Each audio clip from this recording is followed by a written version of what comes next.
So hello, it's so nice to be with you today, uh, Reverend Candace Nadine Breen, and you're gonna chat with us a little bit about how to get over trauma and how to heal when you've gone through some difficult life situations. So welcome to the interview. I'm so glad to meet you. Thank you, Erica. It's such a pleasure to be here. Now, when we talk about healing, it's not an overnight thing. There's no magical pill to take and abracadabra, it's over. Healing is a lifelong adventure, but we can increase the amount we heal by taking a certain number of steps. Now, the first step is to just get real. You have to get real, get out all the garbage of whatever event that it was that happened to you. Just get rid of it. If it means cry, then cry. If it means write, then write.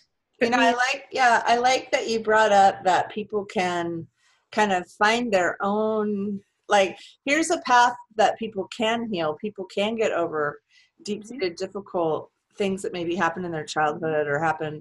I know you've been through a lot yourself, and you've somehow managed to get past it. So I love that. I just want to let people know, too, that Reverend Candace Nadine Breen has her book, After the Darkness, is available. And this really goes into more detail on healing from trauma. But yeah, let's talk about that. So we can release our grief. We can release by crying. We can release by writing. I think, of course, you know me, I love writing as a path to healing.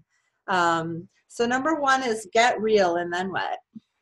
Okay, well, when you get real, you have to stop blaming yourself. Don't take any responsibility for whatever happens, because you can't control the way other people treat you in regards to whatever stuff they may be having, whatever baggage or whatever they have. Because if someone hurts someone, obviously they have a problem as well. The second thing you need to do is love. That's where I say bring in love. That we all, love heals, love helps, and you have to accept yourself and love yourself, because the universe operates out of love. Don't you think when you've had like difficult things with parents, like I know for me, my parents, for me it was always like I was never the right shape. Mm-hmm. So they hated my weight. They were embarrassed to take me places. They seriously would not take me to they wouldn't take me to like family events. They'd leave me at home. Like it was crazy how embarrassed they were of me. Isn't that interesting? Yeah, but it is interesting. And I met so many people who have gone through that, I myself included.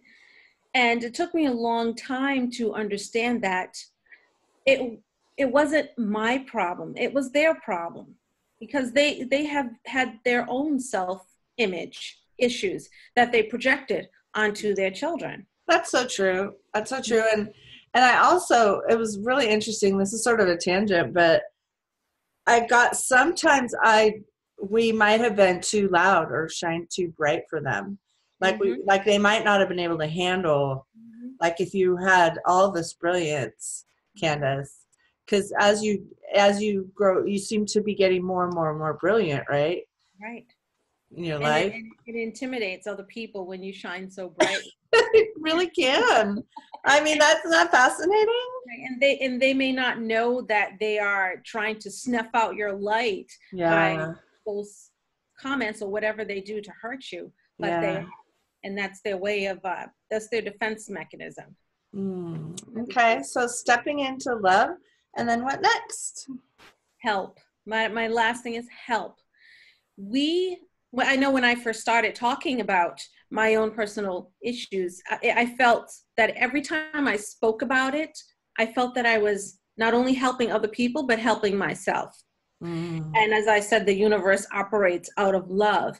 And when we help other people in their own journey, we are in essence helping ourselves to heal, to stand stronger within our own body.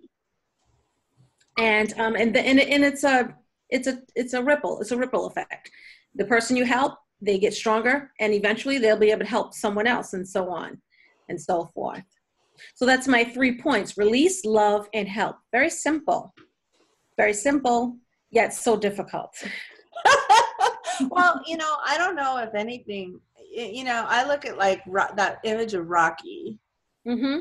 and he's like, on the top of the mountain. Right. And honestly, you can't get up there on that top of that mountain without it hurting or it being Right. painful.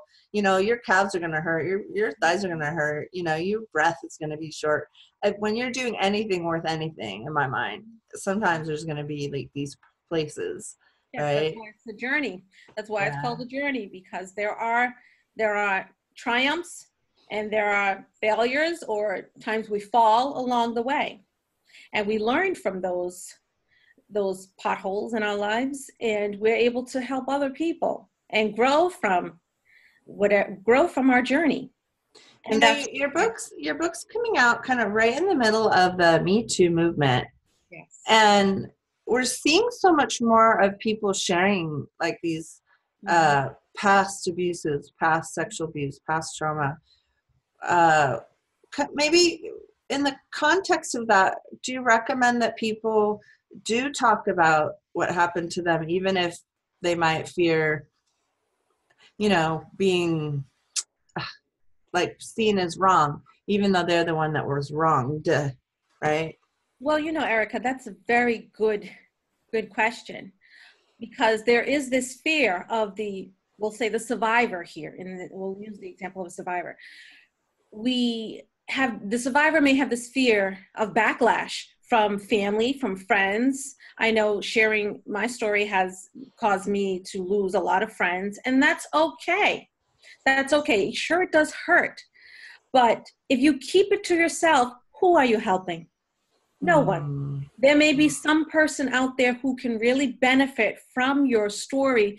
And not only that, not only to benefit a person who may be enduring, but also helping the community at large, the global community, because then other people will understand how they can help. Like if someone's going through something in some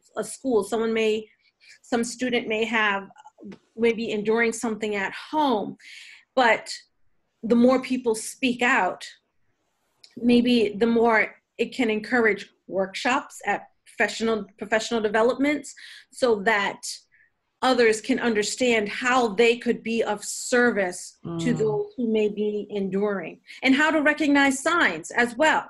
Yeah, How I to love it. recognize signs, and to get this to be something that is talked about and is no longer taboo, so that it can also probably cut down the rate of abuse, and help those people in the community recognize the signs of abuse Yeah, as well. I So we love it. can all be part of this. Thank you so much. Thank you for coming and chatting with me today. Everyone, if you missed the open, this is the Reverend Candace Nadine Breen. She's the author of the new book called After the Darkness, and she goes into depth on her own surviving and thriving. So thank you for coming. My pleasure. Thank you, Erica.